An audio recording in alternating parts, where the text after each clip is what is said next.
and also the matter of hundreds of thousands of men under arms for whom there is not obvious jobs once they get home and may prove to be a disruptive element in Russian society. I mean, we've seen this before in Russian history. In more recently, of course, at the end of the Soviet Union collapsed partly because of the ill-fated military intervention in Afghanistan, and going back further, the 1905 revolution in Russia caused by a military defeat to Japan in the First World War, also a factor in the 1917 revolution that brought the communists to power. US Special Envoy Steve Witkoff said talks between Ukraine and Russia had, quote, brought meaningful progress towards ending the war as a second day of talks gets underway in Geneva. However, it is hard to find any informed observer who shares his optimism. The Ukrainians are clearly frustrated with the Trump administration. Ukrainian President Volodymyr Zelensky describing it as not fair that Donald Trump keeps asking his country to compromise without asking Russia to do the same. In truth, the Kremlin hasn't wavered from its maximalist demand for Ukrainian territory in these talks. Someone with real insight into Russia's stance towards Ukraine and the West is James Rogers, journalist and author of a new book, The Return of Russia from Yeltsin to Putin, The Story of a Vengeful Kremlin. James Rogers, a very warm welcome to the Times at One. Thank you very much, Stephen. Now, listen, before we get too deep into the book, just give me your assessment of what we're actually seeing in terms of these peace talks. Do you have any belief at all that these talks can get to a ceasefire and a sustainable end to the war?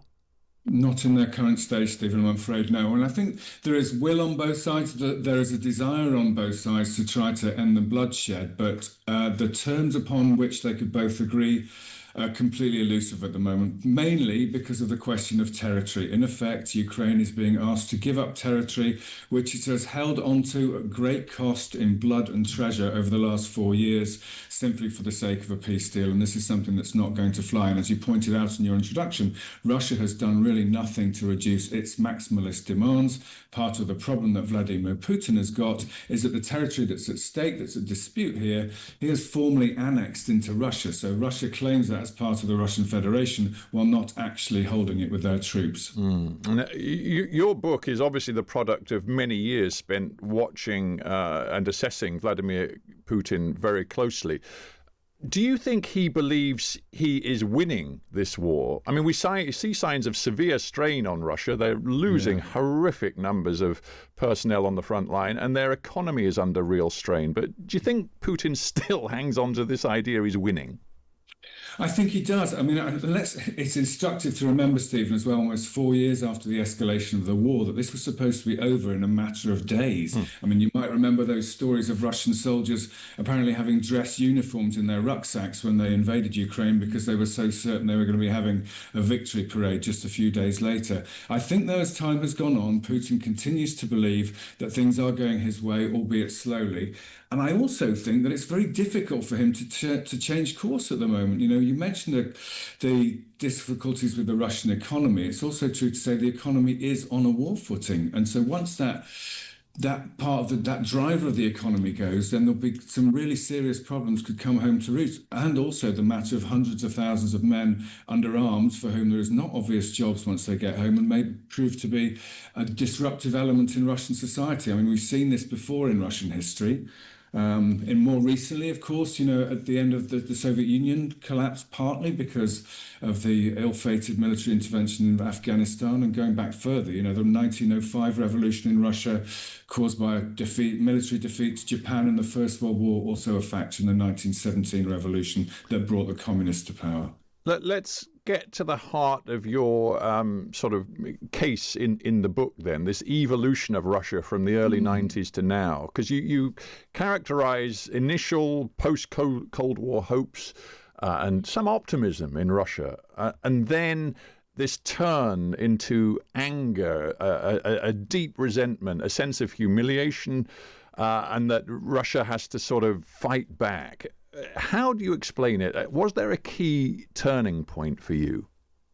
That's a really good question, and it's something I put to a number of people whom I interviewed for the book. I mean, for me, I think the fracture had already come by the end of the 1990s. It was already clear then that there was going to be some form of renewed confrontation. And I say that because Russia felt it had been ignored. Russia had been through tremendous hardship, and Russia felt that the West did not have its best interests at heart. And and one of the phrases I use in the book is to describe the whole arc of the last 30 years is hope, humiliation, and hatred. And I think that's really what it followed.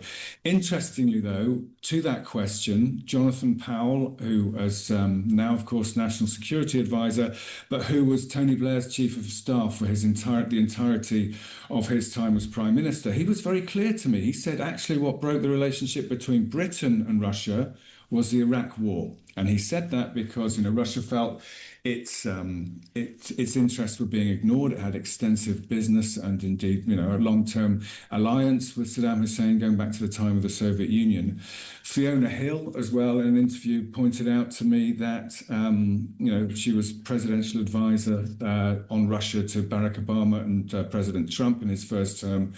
She pointed out that there was the weapons of mass destruction that interestingly enough, because she said Russian intelligence knew that Saddam Hussein did not have weapons of mass destruction.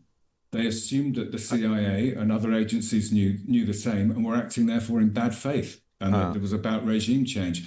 The logic being that Putin thought, well, if they can go for Saddam Hussein, one day they'll come for me. Interesting. James, we haven't got much time, but just one more question. It's sort of a counterfactual in a way, but it's about Vladimir Putin. And what if Yeltsin hadn't been succeeded by Vladimir Putin, but a different Russian leader? In other words, I'm asking you to imagine, is what has happened through the last few years inevitable, or is it a lot tied to the particular personality and character of Putin? I think the way the confrontation has unfolded is definitely tied to the personality of Putin. I conclude that there's some form of confrontation was inevitable by the end of the 1990s, but that could have taken the form of a trade war or diplomatic spats from time to time. Putin has decided it will mean military confrontation over the future of Ukraine. All right. Well, James Rogers, journalist and author of The Return of Russia from Yeltsin to Putin, the story of a vengeful Kremlin. It's been a pleasure. Thanks for coming on to the Times at 1 today. Thanks a lot. My pleasure, Stephen. Thank you.